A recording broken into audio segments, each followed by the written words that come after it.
संपूर्ण राज्याचे सार ते दुर्ग.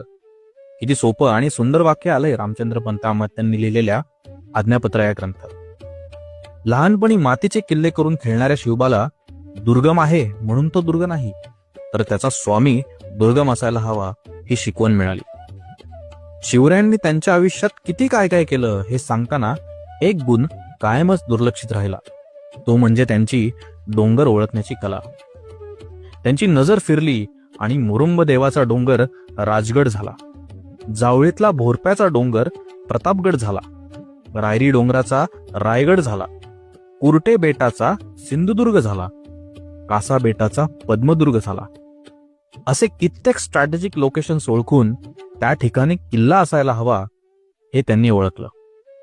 ही पारखी नजर सगळ्यांकडेच नसते बरं का.